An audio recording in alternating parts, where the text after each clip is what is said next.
This is my review of the Nike Mercurial Superfly.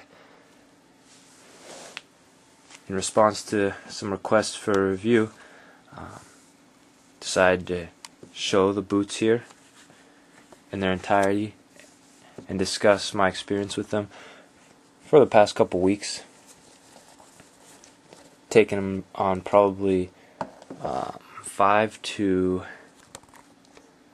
10 good sessions over the past 3 weeks, and they've held up beautifully.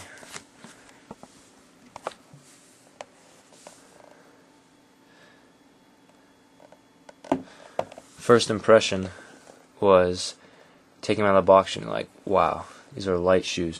No doubt Nike's lightest cleat ever made, 185 grams. Did everything they possibly could to shave off the weight. After taking them out of the box, trying them on, they immediately feel good on your feet. One of the first things I noticed was they are much more traditionally vapor style, fitting the narrow feet. You can tell even starting through the toe down through the arc in the heel, where the Vapor 4 and 5 are a little bit more wide, fitting more range of players. The SLs with the 4s and the Superflies as the upgrade of the 5 is definitely a narrow-minded boot. The newest feature to talk about with these cleats is the flywire. As you know, the flywire goes from the laces, wraps around through the outsole and all the way around. When you tie these boots up tight, the Superflies sort of wrap around your foot, forming a nice second skin layer on your feet. And no lie, it's legit. This is a technology that you'll definitely see, in my opinion, in a lot of the future super light shoes.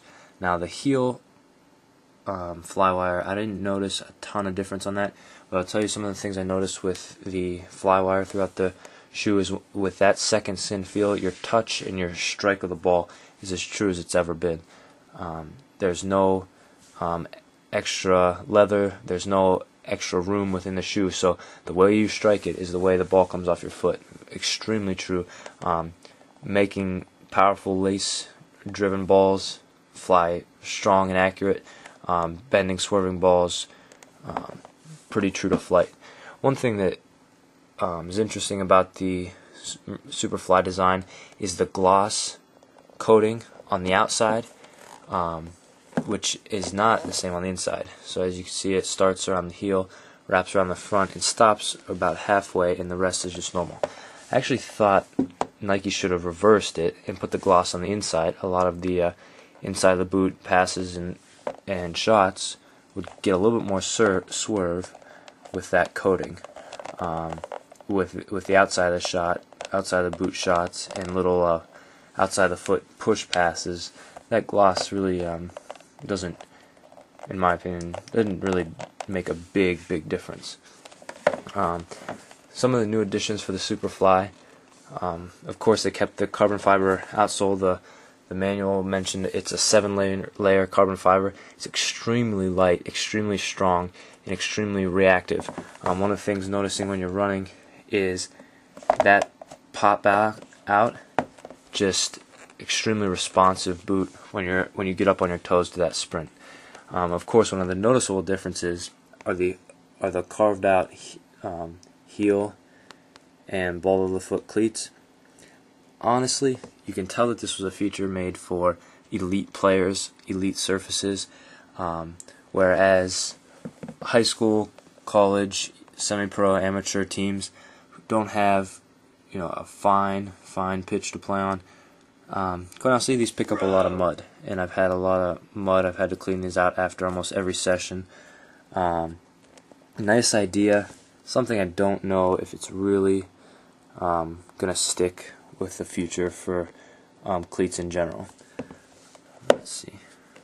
As far as the comfort of the boot, like I mentioned before, the carbon fiber sole makes your foot extremely low to the ground, increasing that that lowness to the ground really increases your ability to change directions quickly.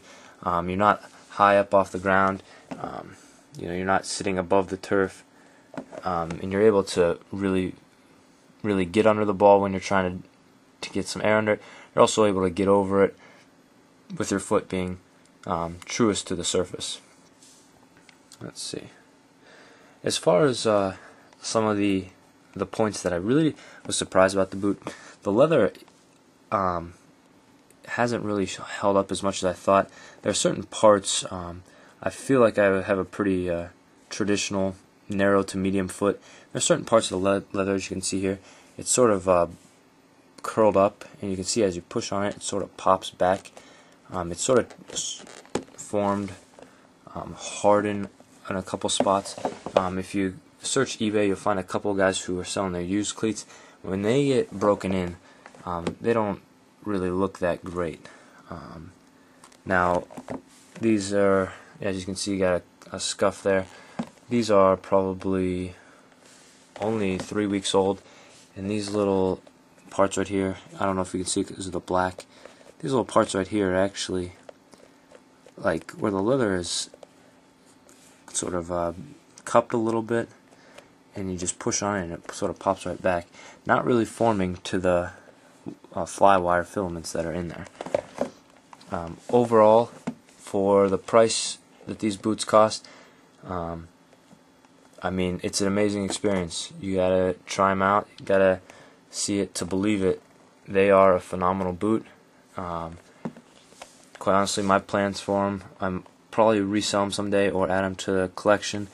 Some of the other colors are just more attractive and exciting for my taste. But hopefully the review you enjoyed. Any other questions, anything like that, feel free to comment on my wall. Rock on, footballers.